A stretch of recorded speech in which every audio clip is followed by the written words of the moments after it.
What's up, everyone? Rise and Grind podcast, episode 20. Danielle, Lori, and Alex Gomez, who is down for the count with some sickness that could potentially spread through the computer. So she's gonna sit this one out. And I'm kind of excited about this one. Nowadays, you never know when you slide into someone's DMs what they're gonna do with it.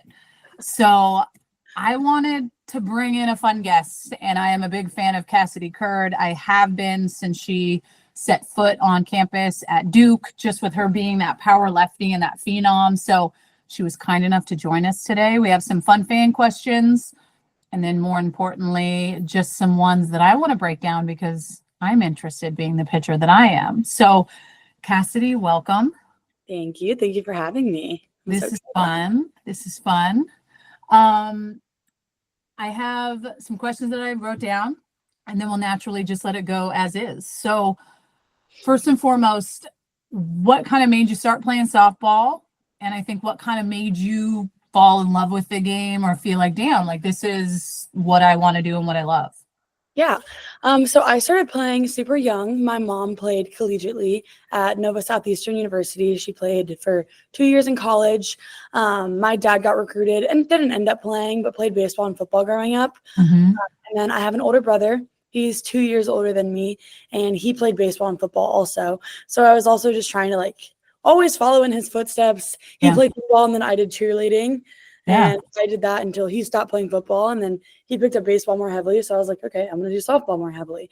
Yeah. So we kind of just went back and forth. He's my role model. So I just always wanted to be like him and everything that we did.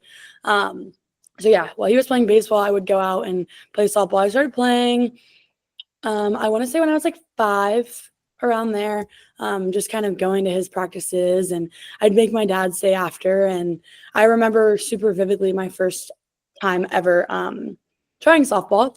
Mm-hmm. I went out with my mom and dad, and it was after one of my brother's practices. I actually have it tattooed on my arm. Oh my gosh, look at that.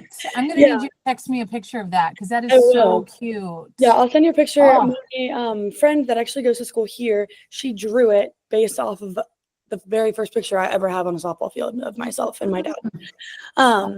That's special. So yeah, that was my first time ever going out and playing. And just since then, I mean, a lot of the times it's, I'm doing it because my parents signed me up and all of that. But I think once I turned, I want to say 10 or 11, around that age, that's when I really started to fall in love with it. I didn't start pitching until I was 11 as well. So I kind of started later than most do. So yeah, I got into it because of TJ. It's my brother. Yeah. And then I kind of just kept rolling with it. And the city that I'm from isn't a big softball community. Mm-hmm. It wasn't a big thing there. So I was just part of a bunch of little league teams. And then it turned into, okay, Dad, I'm really starting to like this. How do we continue to progress and move forward? Mm-hmm. And yeah, then I went and played for a couple travel teams down south. My dad, you'll hear me talk about him a lot. But is that music too loud? Can you hear it? No, it's okay. Okay, cool. Yeah.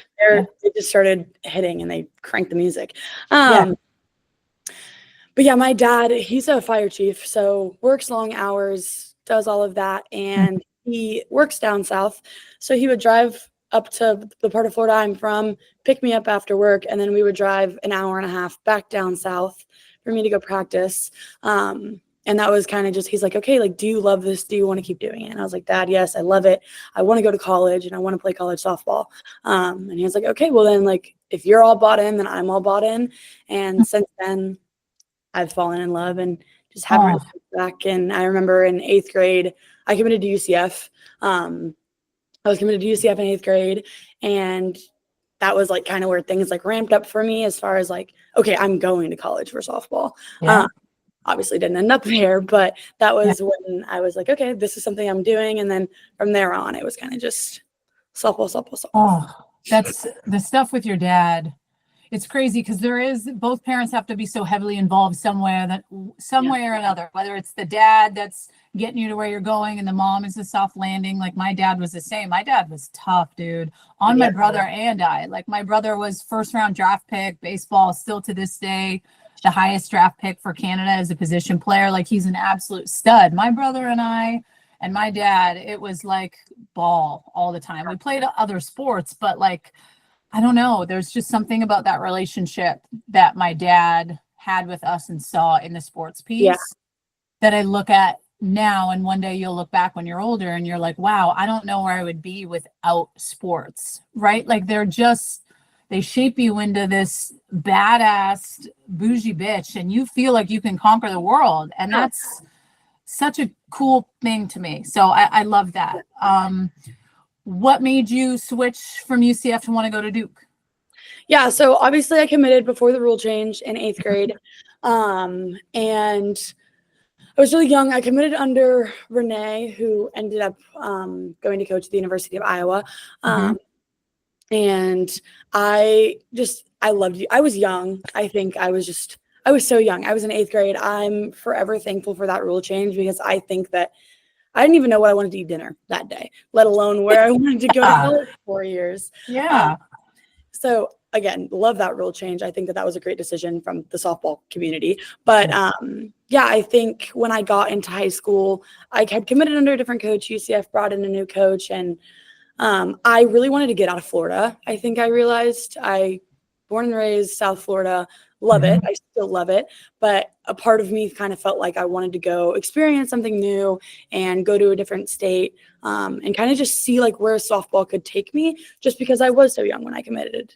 So yeah, it was mainly like those two reasons. I was just young, and I wanted to see something outside of Florida, was really the only main two reasons. I mean, I still go to UCF's campus. My brother goes there now. So I still go there, and I love the campus and love Orlando, but obviously so beyond happy that I ended up here at Duke. You know, funny story. My senior year, because I took the Olympic redshirt year in 2008. So I was an older senior. So I was 23. And I don't know if this name rings a bell, but Jenna Lilly, who was the third baseman for Oregon, I took her on her freaking recruiting trip in the 8th grade.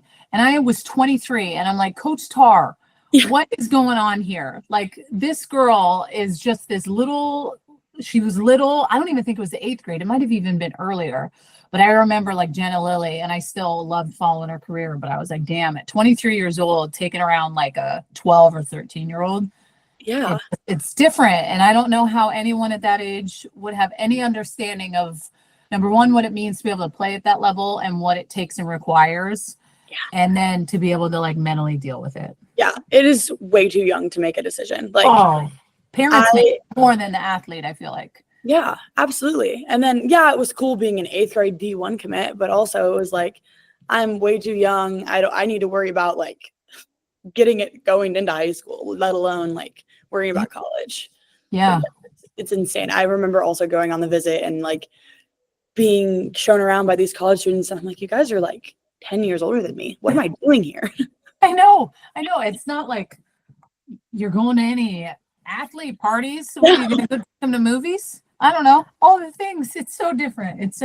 Yeah. All right. Let's talk about your freshman year at Duke. I like to always ask any athlete, especially in the broadcasting piece, when I get the opportunity to go down on the field and like talk to the athletes, like, take me through your freshman year. But I think the first thing before you do that, like, if you could go back, what is one thing that you maybe wish you would have known your freshman year that you would give like a freshman advice on, of just what it's like?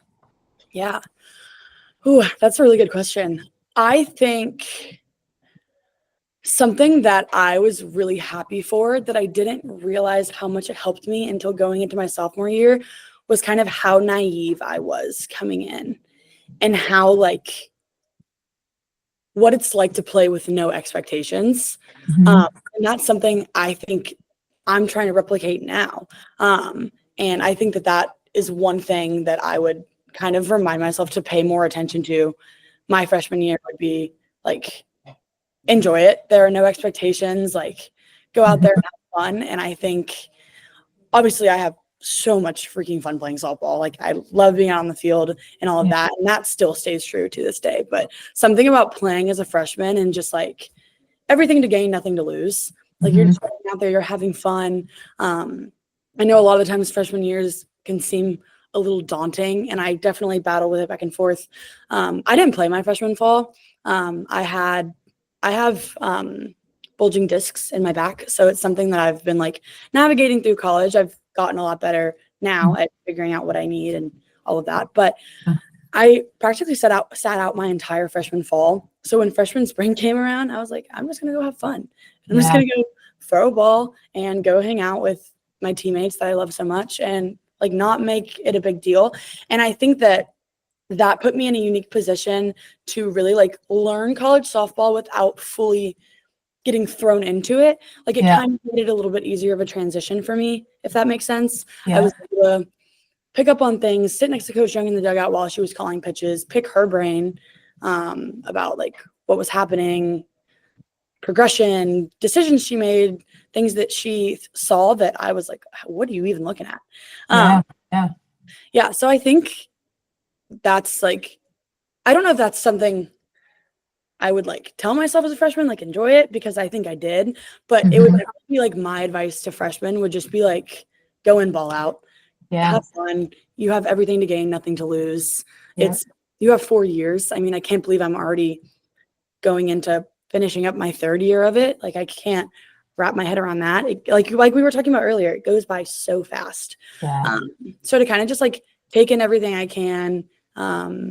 One of the things I talked to Coach Young a lot about was how my freshman year, I just wanted to be a sponge. I wanted to soak up everything, learn about all the stuff I needed to on and off the field. And I think one thing about my pitching mechanics is they're not necessarily the prettiest, and they're not the most perfect. I mean, if you break down my mechanics, they're not the traditional softball pitching mechanics, which are kind of obviously shifting out of phase a little bit now that more stuff is progressing. But I mean, when I was in high school, people were like, you're not going to be able to pitch like that. Like your mechanics are so bad, you know?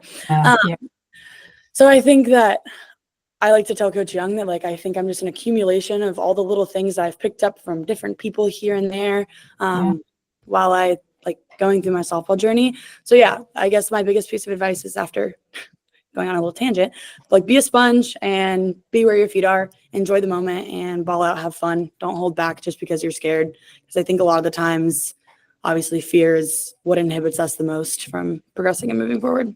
Yeah.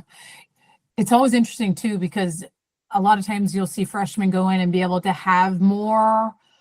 Two ways to look at it. They can go in with no pressure because ignorance is bliss at this point. I have nothing to lose. No one's seen me. And for pitchers now more than ever, I do feel like that is really important because there's so much more data ever, and it seems to be more of a hitting game. But then you also have this different pressure of messing up.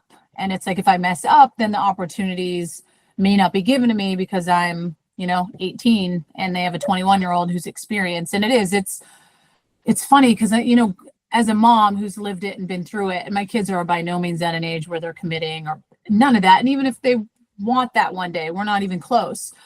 But trying to think of, you dedicate your life to this sport and hopefully other sports for a little bit until you tailor down to one sport.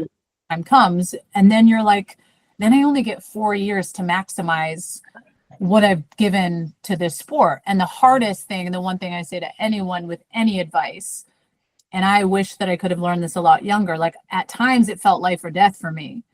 It's having absolutely one pitcher back in our time where now you have a little bit more of like a staff. Like you felt the losses more than anything. And you felt like you're letting everyone down. And that was the hardest piece. And it took me a while to learn the mental stuff and how that went into play. But man, there were some big losses that I just remember wearing and feeling like the weight of the world was on my shoulders. And it's the hardest part of our game because the ball's in our hand every pitch. Absolutely. I think that one of the parts that makes pitching so hard is you are only on defense ever. You are only defending.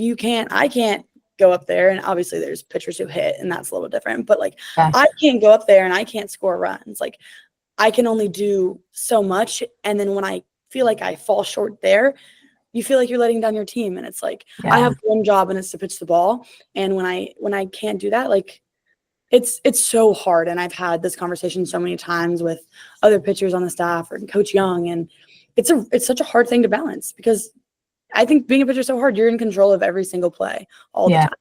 And it's really easy to, like let things spiral. And it's really easy to have a bad outing, and then you go out your next outing and you're thinking about the bad outing, and then it snowball effect. And that's like one of the things I've had to learn how to like mental shift like throughout my college career. But yeah, pitching is so mental, and you're so right. It's so much pressure a lot of the time to like feel that weight, and it is a really heavy weight. And I'm with you. There are some losses that I still think about. I'm like, gosh, like I let my team down there. Amen. 37, still feel them. Amen. It doesn't go away. Feel them forever.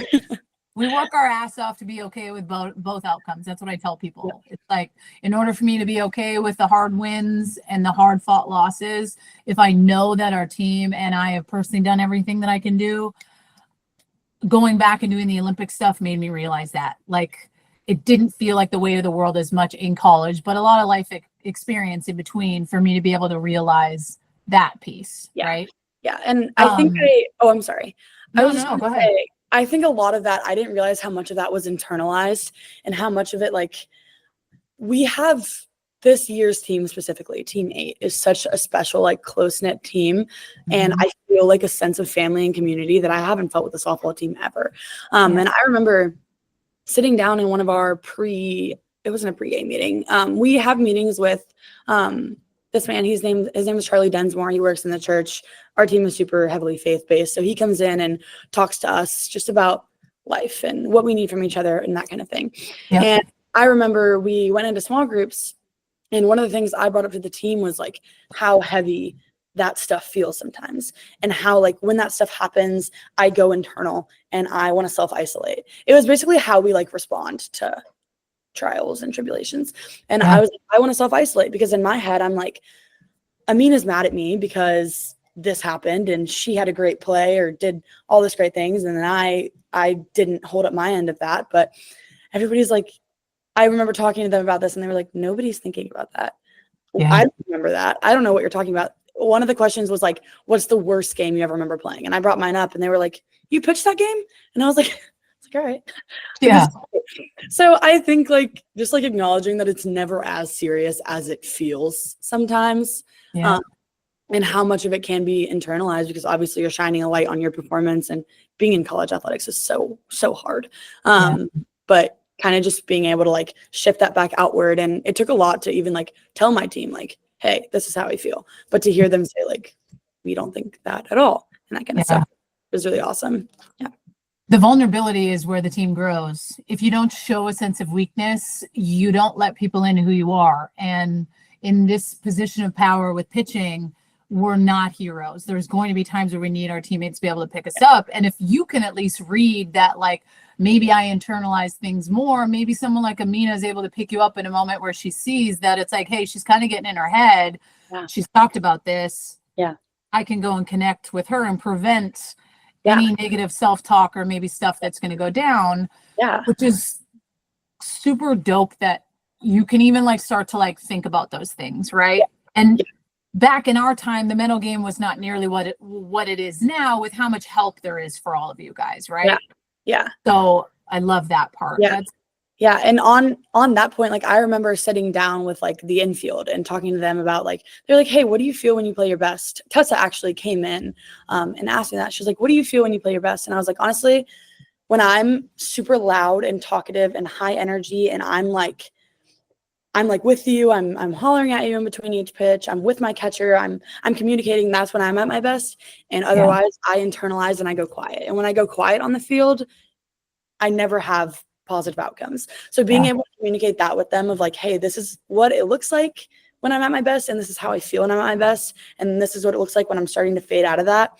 For Tessa, and I mean, God, everybody, Tessa, Anna, Jada, Kyrie, Amina, my entire infield, even D in the outfield, I holler at her in between pitches, and then I have Brooklyn and Amaya on the corners, and being able to just be like, hey, like, they got me out there, I see them pointing to me, and kind of just bringing that all back center, and to have that sense of like vulnerability and connection with my teammates, like, I think it makes all the difference in the world how I play on the field and how free I can feel playing as well.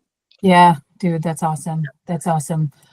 Let's dive a little bit into your sophomore year. Was there anything in between freshman, sophomore where you wanted to, I don't know, they say whether it's we learn a new pitch or how I can evolve because there's a scouting report out on me. Was there anything you did in between your freshman heading into last year, sophomore year, that you tried to like change or? Yeah. I think that one of the biggest things I realized was obviously scouting reports are out now. You have things like synergy, and it's so easy. I can pull up any pitcher in the country spray, and I can see what their tendencies are and what counts. And there's so many different filters on it. I can't even begin to explain, you know. So I think that one thing I realized is that hitters expect me to throw up in the zone. They expect me to throw my rise ball and rely super heavily on my rise ball. And honestly, I don't really think I had anything good down in the zone. I think my freshman year, I had good stuff, but it was kind of just like I was just chucking. I was just throwing balls. And Coach Young said this and has said it often, that back then I was a thrower. And I went out on the field and I didn't know where the ball was going. My catcher didn't know where the ball was going. Coach Young was just calling pitches out of like, you know, just because that's what she does. I was throwing the ball, and I was chucking it and hoping for the best. And I think that I still did that a little bit last year, but tried to phase out of that a little bit more and acknowledge that I needed something low in the zone, because not only did I throw rise balls really often, I also didn't really have a consistent off speed. So I didn't have, so really at the end of the day, hitters could sit one pitch, one speed. Yeah. Anything below the letters that didn't look like it was rising and hard. Nobody was sitting soft on me. So yeah, going into my sophomore year, that was a big adjustment. And I noticed it in my first couple games in when the season started. I was like, wow, hitters aren't swinging at my stuff anymore. And Coach Young was like, well, yeah, look at your spray. There's not a lot in the zone, and you have a high swing and miss rate. Like, you need to figure out how to get ahead in counts. And I fell behind in counts a lot, I realized, which was another thing I tried to work on. But yeah, she was like, you get behind in counts and your rise ball is your best pitch. So obviously if hitters don't see anything low, they know it's probably going to break into a ball and they're not swinging, especially not early in the count. And then obviously this year is fully different. But yeah, that was kind of my transition freshman to sophomore year, was like, okay, I need to be a little bit more consistent in the zone. And then I was trying to work on developing an off speed as well. Yeah, no, that's cool. So looking at your guys' run last year, and not to name any series, but one that stands out before you guys ended up making it to Oklahoma City, take me through that Missouri Super Regionals. Like, you guys were, I think, the last game standing on Sunday, game 3, like what it's like being in that type of intense pressure feeling moments, right? And then you're heading into game 3 and there's cicadas literally everywhere. Don't even get started about that.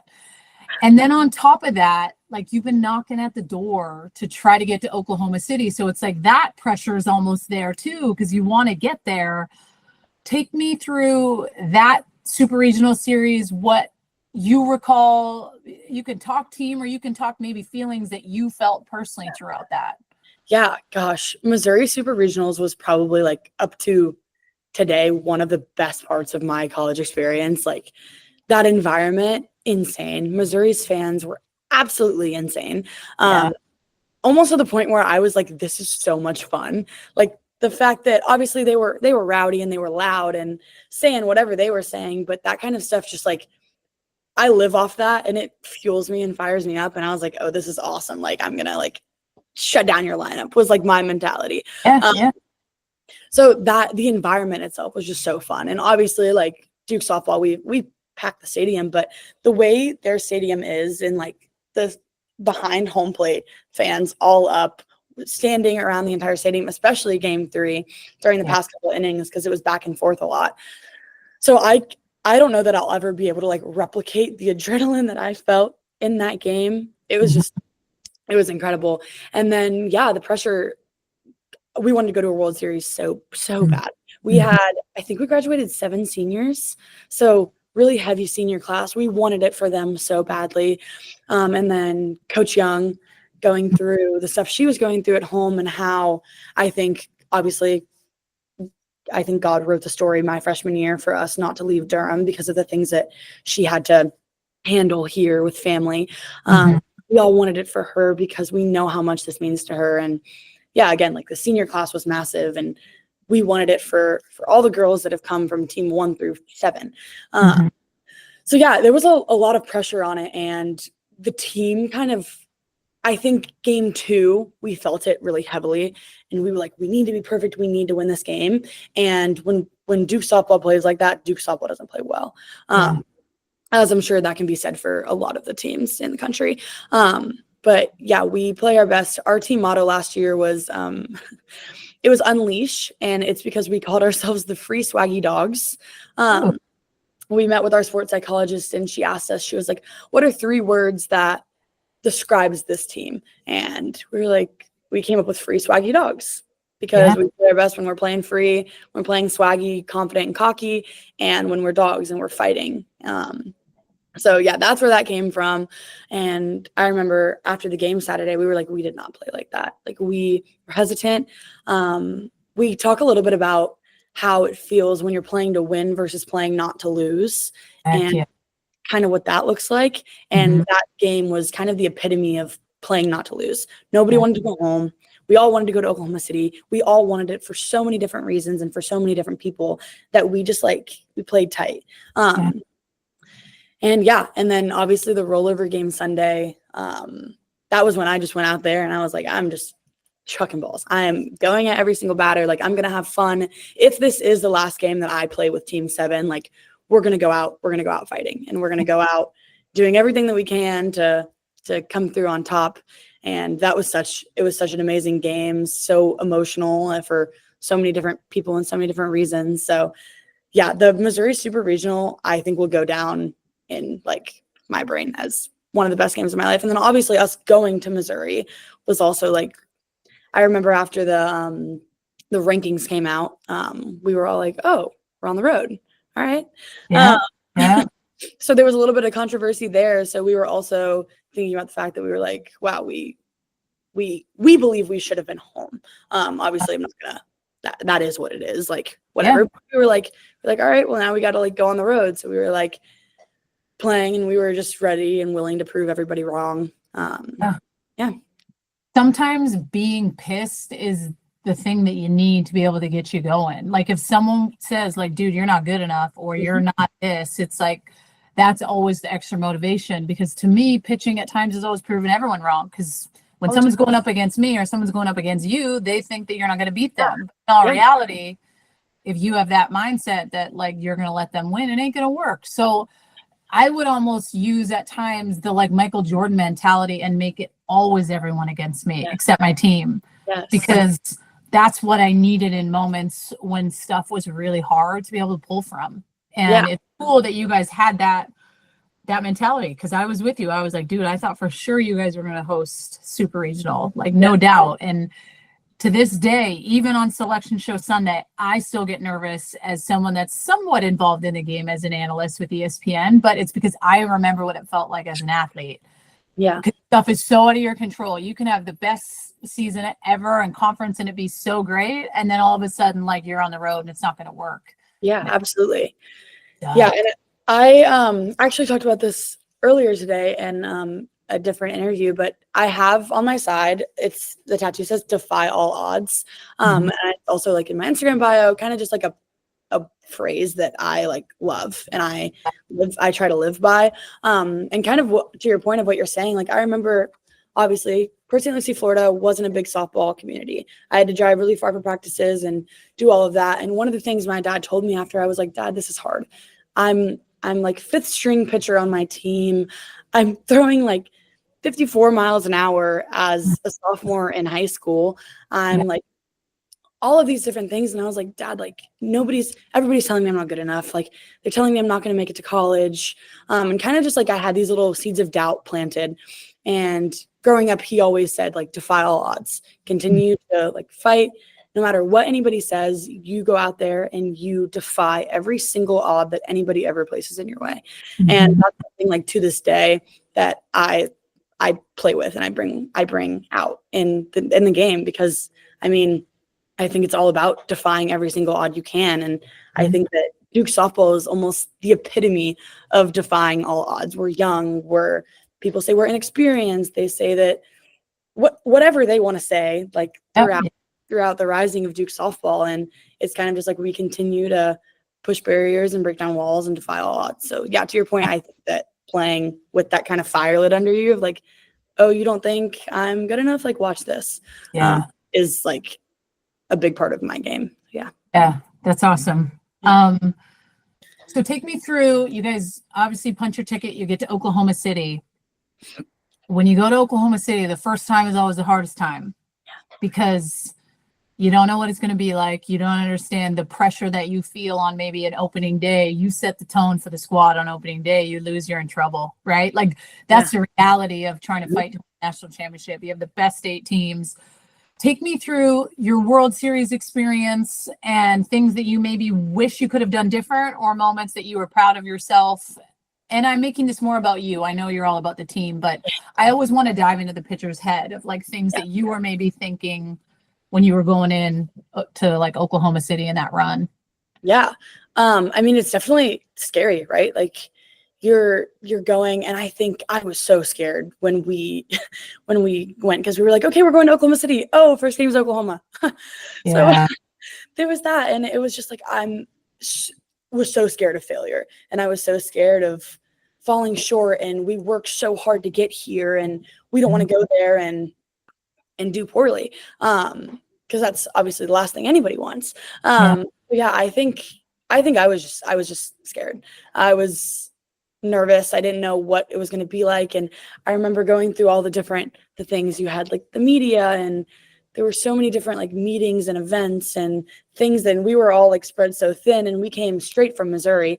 So we were all like, oh my God, what are we doing? Like, what's going on? We all felt really disoriented, and we were all like, oh my goodness. Like, so it was a lot on the team side. And then I was just like, okay, came off the Missouri wins and like felt good, but that's a really quick like shift of gears. Like, yeah, that's awesome. You won super regionals, but now you're here at the Women's College World Series.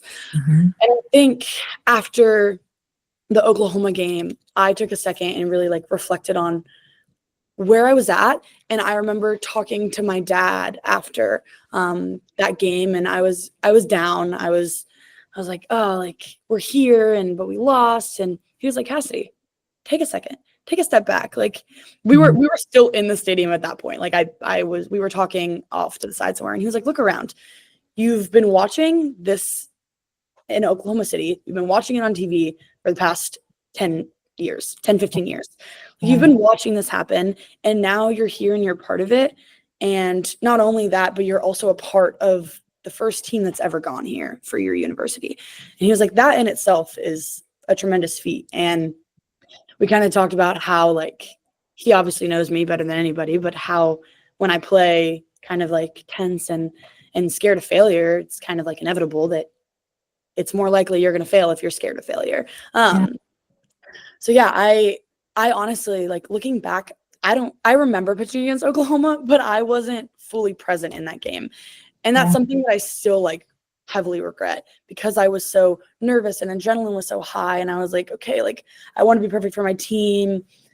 I'm playing the best team in the country right now. How can I also be perfect? And I think in that search for perfection, I fell short and didn't play my best. So yeah, and then in the Alabama game, that was where a mental switch happened for me, where it was just like, go out there and have fun. Yeah. Just go have fun, go be a part of this experience that you've been like longing for so long, and go enjoy that. And I think that that's what I was able to do that game, and everything kind of came back centered. But I do think that being there for the first time is an insane experience, because it wasn't only the first time for the younger underclassmen, it was the first time for everybody. It was a lot of his first time there. I mean, it was Coach Young's first time bringing a team there. Obviously she went with Michigan, but like such an insane experience. But I'm really excited to be back there this year, and obviously we have that experience under our belt a little bit, and I'm really excited to just see how the season pans out. Yeah, you don't realize how hard it is to get there. Now, I think more than ever, like back in the day when I played, you kind of had the same core group of teams, which at times you do. You have the Oklahoma, who tends to always be there, but I feel like this year it's like more open than ever with just the talent like across the board. And it's funny because the first time you go there, It is. It's hard for you to be where your feet are at because you're like, oh, snap, like we made it, like we're here. And then you put this different like layer on of like, oh, we have to. And it's like, in all reality, it's like stripping back the vulnerability piece and being like, yeah, dude, I am a little nervous. But that's what makes this sport so great. And that's what makes these moments matter. It's because I care. And like, I think when I think of some of my most biggest games that I've been a part of, national championship, Olympics, like when I'm able to strip back and go back to like why I played the game, whether it's listening to music, whether it's talking to my dad, and being able to take off the pressure piece and remember your why, which sounds super corny, but like that's why my kids play right now. Like they play because they love it. They don't play because they're forced to go to weights and conditioning and all the things. So it's like when you can remember that piece, but also pat yourself on the shoulder and be like, shit, I've put in the work. Yeah. And I do deserve the ball. And I do deserve these moments. I think sometimes we maybe have those hints of doubt because it feels hard and there is pressure. It's never going away. But you have the best 8 teams in the country here. And we've earned this and I've earned this, right? And like to carry that confidence into the circle was like my favorite thing. It really was my favorite thing because at the end of the day, it's I'm either going to beat you or you're going to beat me because that's what it says in the box score. And exactly. I ain't going to forget that. So it's a different mentality being a pitcher, dude. It is a different swagger. There's just so much that goes into it. And I've always loved that. Like, I feel like when you can cross the lines and be anything you want to be and no one can say shit. And I love that. And it is this different thing that I just embrace about sport that I love, you know, because you can see in men's sports as the years go on, anything can happen. They can go across the lines, they can do whatever, they never get in trouble. And now you're starting to see a lot more female athletes just go, and this is me, and I can be anything I want to be. And it's just, I think women's sports are really getting to this place where so many different things can be celebrated. Yeah. And I love it. And I love it so much. I love that I get to be around it and talk with people like you and just my kids in it. And there's nothing that I love more than sports. Yeah. You know? Yeah, I agree. And I think that it's so empowering to see so many women finally get recognized. Obviously, college softball is on the map like never before, which is so amazing to not only see, but also be a part of an experience. And then just women's athletics in general is just, it's so empowering how like up and coming it is and all of that. And yeah, I think to your point about when you cross the lines, you can be somebody completely different. Like, like when I'm on the field, I'm loud, I'm cocky, I'm rowdy. I'm so confident when I'm on the field, and that's something that I can tap into. And I get in that circle, and I don't care who steps in the box. My best is better than yours. And I'm like, it's you versus me, and I'm better. It's kind of like the mentality that I go in with. And I was like, I don't care who's in the box. I'm like, it doesn't matter who it is. Like, you're going down. And I think that that's like something that I'm not going to be able to replicate like out of this. And like that kind of just like feeling that you get like being a part of a team and building community and that kind of thing. And yeah, I love that part of softball, being able to just go out there, do your thing, show out, and everybody is just there with you. And I love it so much. I love that you can just tap into like that really confidence and cocky piece and just go out there and have fun. And worst comes to worst, you have a bad outing. One thing about softball is you're going to get another opportunity and you're going to be able to turn it around. So yeah, I'm with you there. I love that. I love celebrating. I love yelling on the field, as I'm sure you've seen. But yeah, I agree with you there. I love that part. I want to talk about a couple of things this year I know we're still super early on in the season, but when I think about playing Florida, obviously there's probably a pressure of playing Florida. You're a Florida girl. And the one thing I think that when I looked at the box score of game 1 and I looked at the box score of game 2, the hardest thing for pitchers in the game is being able to be different game 2. So getting the ball game 1, maybe it wasn't the performance that I wanted. How am I mentally and physically able to come back and make adjustments and be night and day different? So I wanted to ask, because obviously there's a big difference between when you played him the first time and then you played him the second time, but what was it for you that you changed, whether it was mentally, physically, because there was a big difference between both games? Yeah. Yeah. I definitely think there was both a mental and physical change that I had to go in there. I'll start on the physical part and then go into mental. But physically, on Friday, I felt like I threw good stuff and Florida hit it hard, which is arguably worse than feeling off and then you get hit hard because it's like, I didn't have a good day. No, I didn't feel that way. I Yeah. felt like my balls were moving. I felt like I was doing everything that I had prepped for, and my plan failed, which is such like a defeating feeling. Like when I got pulled from that game, I was like, God, like I didn't even feel like I was throwing fat balls over the middle. Like I felt like Florida was hitting my good pitches. What do I do with that? Yeah. Oops, sorry. But yeah, I was like, I don't know what to do with that. I'm throwing good stuff and it's still getting hit hard.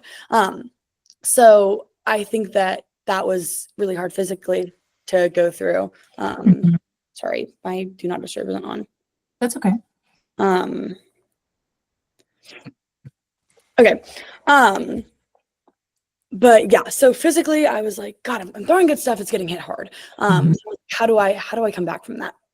And then after watching some film and going through it, I realized that yes, I was throwing good pitches, but I don't think I was trusting my spin as much as I typically do when I'm having success.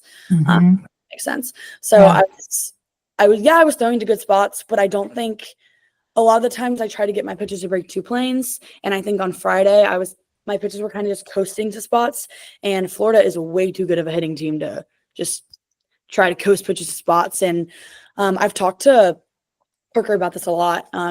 He's one of our new additions this year and is absolutely incredible. But I talked to him a lot about how I feel when I'm trying to pinpoint pitches and be perfect and hit spots. And I'm not a pitcher that's going to perfectly hit every spot every single time. And I think I was trying to be so perfect in that Florida game. I was like, oh, that was an outside pitch. Yeah, but it was flat. It was flat to the outside part of the plate. And one of the things he told me after Friday's game, after I went to him and I was like, I actually think it was Saturday after we finished up the games. I was like, how am I expected to have success tomorrow? And Coach Young actually pulled me out of the game and she said, you'll get another chance Sunday.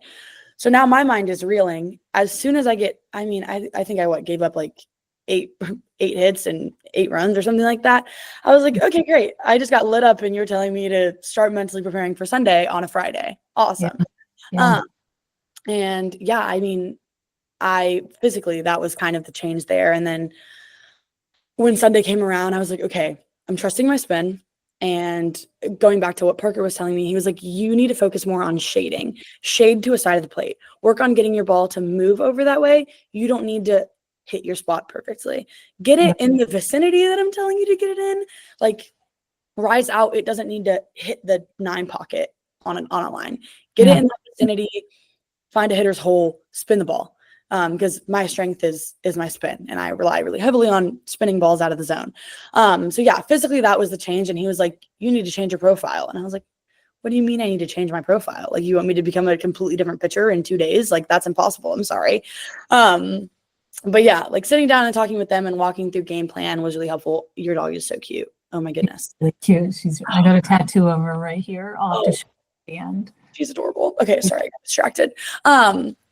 And then mentally, I think was the toughest shift for me. Because I'm sorry, Florida hits the ball hard as hell.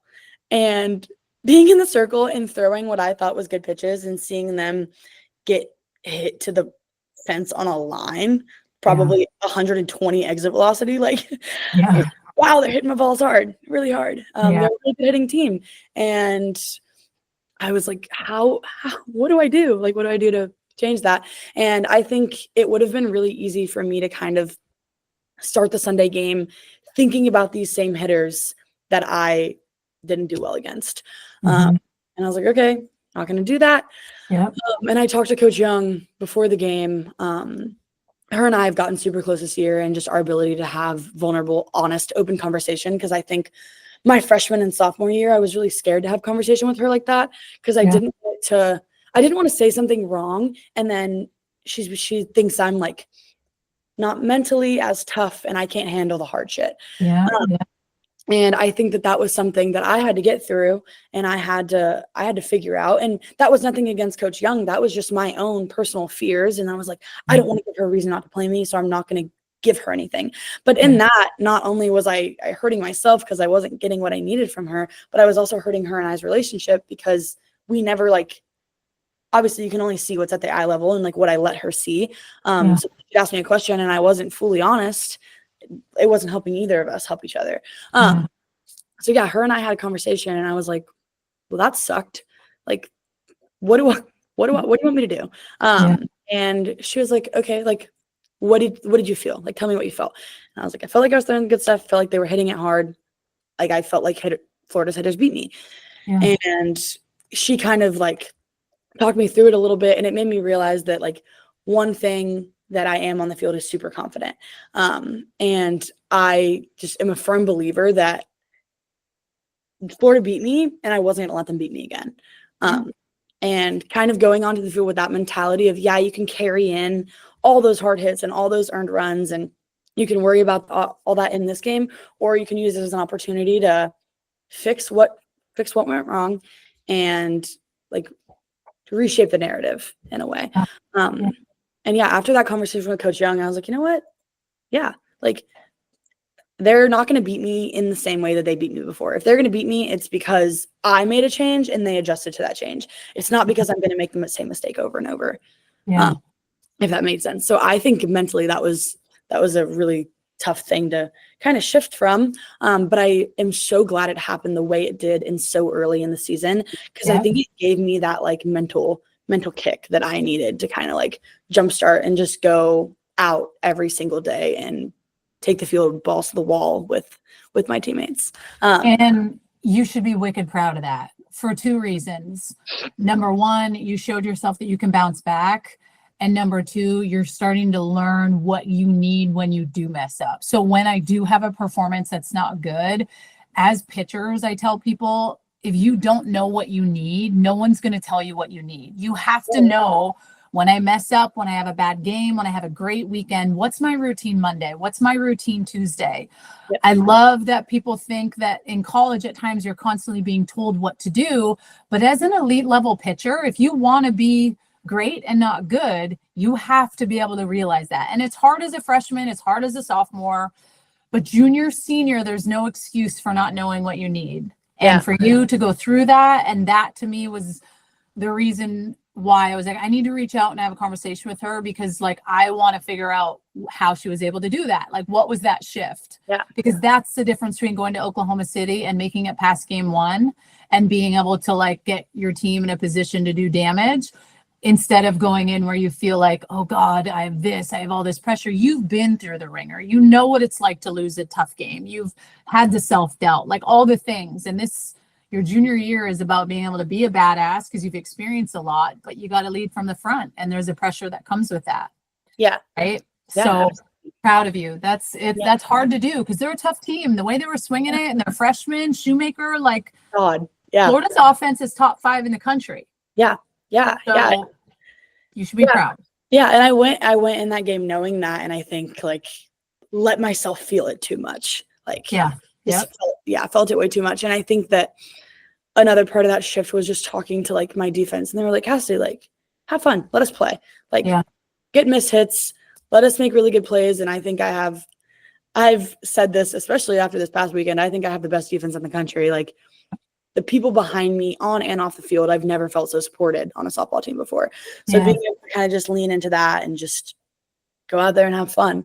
And realizing that this early in the season, I think is going to be like what you're saying. I think it's going to be all the difference later on down the road. One more question before I ask you. A couple people that sent me messages on Instagram. You don't have to go into too much detail, but I wanted to talk a little bit about the Mary Nutter. You know, you guys went undefeated there. Big wins against Nebraska, big wins against UCLA. Both those teams are tough. I want to know what it feels like for you when you're going up against another pitcher that's of your caliber. And I'm not saying that Rothrock isn't, because I think she's a stud, but you know the hype when you're going up against a Jordy Ball. Like, there's certain players you go up against, and even though I feel like I'm in the same ballpark as them, their name maybe spoke about more than mine. So when you go into a game like Nebraska and Jordy Ball's in the circle and you're in the circle, what I want to know kind of like what your thought process is, that me versus you, like how fun of a game that was for you to be a part of. Yeah, it was so much fun. That was a really fun game. And I remember in PGF my junior year of high school, we played Nebraska Gold and Jordy Ball pitched against my team, struck me out. But she pitched against my team, and we lost in the PGF national championship against Nebraska Gold. So I remember that really well, and I went into that game, and it was such a fun game because obviously Jordy Ball's a phenom and has helped shape the game in so many ways on and off the field. And I went out there and I was like, I'm gonna have fun. Like no matter the outcome of this game, I'm just gonna go out there, have fun. Like have fun with my teammates, laugh on and off the field. Like that's what I need to do to play my best. Like I'm just going to go have fun. Yeah. And I think one thing that really helped me and allowed me to do that is the trust that I have in my offense. Mm-hmm. I think that I make the jokes with them a lot because we are a little bit of a late scoring team. And sometimes like we tend to do that, especially when you're you're pitting against a pitcher like Jordy Ball. Like she's Jordy Ball for a reason. And I was like, all right, guys, we'll be out here as long as you guys want to be out here. I'll do my best to hold them on this side. Just like get me one run. However you guys want to do it, figure it out, get me a run. But yeah, it was such a fun game for so many reasons, just because we had that little old rivalry and we were like, oh, because a lot of the girls on my team came from that team that played Nebraska Gold and PGF, and we lost out of that one. So it was kind of like, oh, we're kind of getting our second chance in a way. So there was that part of it. And then it was just the like being able to take a step back and just think about like how cool of an experience this is to be in California playing with like these girls that are so special to me. I think that was kind of what I went in that game. Like, and I had no expectations. I was like, I don't expect any score. I don't expect any outcome. I don't expect a strikeout number. I don't expect a run scored. Like I'm not sitting here expecting any of that. I think that was something that allowed me to just go out there and play free and have fun. Just the lack of expectations.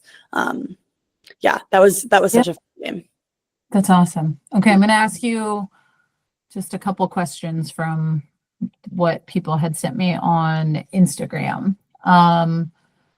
One person asks, how does she challenge hitters to beat her spin in the zone versus trying to pinpoint? And I know you kind of talked about it a little bit in your adjustments in the Florida series, but if you want to touch on that a little bit more, as far as, because the game has changed so much. Like back in the day, you could get a lot away with a lot.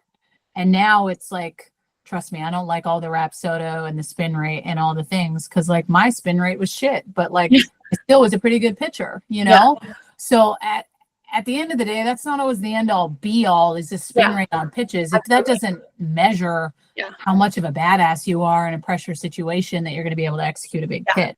Yeah. So just curious to hear an answer or something like that. Yeah, I think that the biggest thing there is just like trusting myself in the work I've put in. Like you put in so much work to spin the ball and spin it well. And one thing that I like to do that I kind of started doing is in college is watching hitters on deck swing. Mm-hmm. I don't know if it's kind of random, but I do it because I talk to our hitters, and a lot of the times what you're working on deck is your biggest weakness. Like that's what you're trying to get work in the game. And I think you can tell a lot about a hitter and their strengths by what they're doing in the on-deck circle. So it's obviously like I'm worried about the hitter that I'm pitching against right now, but sometimes I'll glance over there and I'll be like, okay, they're working to stop at contact. Like or they're working on like pulling through their swing. Like maybe they struggle with the inside, kind of just stuff like that. I like to, and I'm like, okay, I don't need to be perfect and pinpoint a spot. I need to just shade a ball to an area, trust my spin, trust my defense. And I think that those are the two things that I try to harp on the most. Is my defense puts in a lot of work to make really good plays, and I put in a lot of work.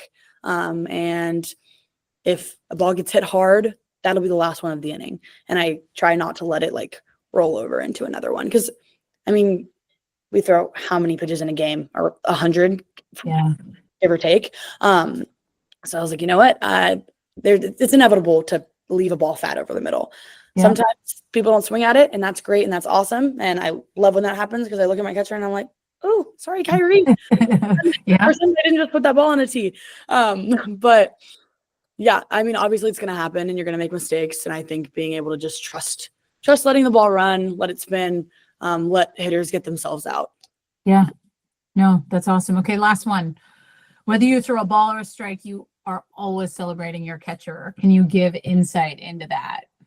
Yeah, I think that I love being loud and I love talking with my team, and they get me so hype all the time. And I think that the biggest thing for me, I realized I had a tendency to do, especially my freshman year, we have a pitcher chart that we do for our other pitchers in between or during games. And one of the categories is back-to-backs. And it's after you give up a walk, a hit by pitch, or after an error, what happens after? And a lot of the things I noticed in that category was I would give up another something. I would walk somebody, I would give up another hit, I would hit a batter, I would make a fielding error, whatever it was. Like, that was what I noticed most about that category. And I was like, okay, pitching, there are so many pitches in a game, not all of them to be perfect. And it's really easy to kind of, we talked about this earlier again, like that snowball effect. It's so easy to kind of play into that. So the ability to kind of just like have you seen Ted Lasso? Yes. The be a goldfish mentality. Like, Yeah. you can't remember it. You can't hold on to it. And that goes for the wins too. That goes for after a big strikeout. If I'm still celebrating that and I come into the next batter and I'm still back there mentally, I'm gonna make a mistake here. So it's kind of just that I tell myself, like, okay, you throw a ball, whatever. Kyrie, great job. Like, great job catching it. Thank you for saving that runner from advancing another base. Sorry, I had to make you jump 10 feet. So it's kind of that like give and take of like, I'm not going to be perfect, and to kind of not let any errors roll into another or that kind of thing. So I think that's why I celebrate the little things. And then also just how much I enjoy the people on my team. Like, they make it really easy. Kyrie makes it so easy to celebrate her. She just came back from an ACL injury last year. So she was out all last season, and now she's back and she's playing. And I've played with her since I was 15. Oh, that's awesome. So being able to like be that battery again and have fun with her, she makes it so easy to celebrate her because of all the work she put in. And that goes the same for all the defense. Amina Vega, phenomenal plays. Anna, like, I remember one play specifically in Nebraska. It was, I gave up a hit and then there was an error. So we had runners on first and third, I think. And a line drive gets hit to Anna. She catches it. Runner gets caught tagging up at first. Now we have 2 outs and I can get out of the game now. So that kind of stuff is just so easy to celebrate. And I don't think I would be as in tune with it if I didn't celebrate the losses as much as I did the gains, if that makes sense. Yeah. Yeah. No, and that's so awesome. I was just going to say the last thing I'll say about it is one of the things I've talked a lot about with Coach Young and realized with pitching is that a ball doesn't just have to be a ball. A ball can be a setup pitch. And I don't think I really fully realized that. But if you throw a ball like inside at the batter's toes, like, you can build off of that and throw something else better because now you have the hitter's eyes down. Or same thing like a rise ball. If I throw a ball super high, now I have the hitter's eyes up. Now if I pound a strike like low at your knees, like, that's not what you're expecting. So I think that kind of mentality shift, like, okay, yeah, I threw a ball, what next? Kind of helps me a lot on the field. I just want to make sure that I say thank you for jumping on with us today, because the importance of being able to have little athletes listen, whether they're my daughter's age or whether they're 14, 15, 16, like, getting to hear how you speak this game at a high level and what has worked and what hasn't and what you've experienced is only helping somebody go through this grind and continue want to keep playing. So I just want to make sure that we say thank you to that, because you're taking an hour out of your day to sit and talk pitching, which I'm sure you love, and I love talking it too, but I know how busy you guys are. So big thank you from both Alex and I for taking the time to sit and talk with us. And people are going to love this episode and getting to hear Duke softball, Cassidy Curd, junior year, and all the things you've gone through. So we appreciate you. Yeah. Well, thank you so much for having me. I've been a long follower of your stuff and being able to watch you play, and now all the things that you're doing and how cool that is. And obviously I want to go to the Olympics and do all that cool stuff. So here a bit too. So yeah, thank you for having me, and I really appreciate the opportunity to just talk softball and kind of, yeah. Awesome. Cool. Okay. Well, thank you everyone for listening. Episode will be out in a day. And I look forward to you guys getting to hear a little bit about Cassidy Curd.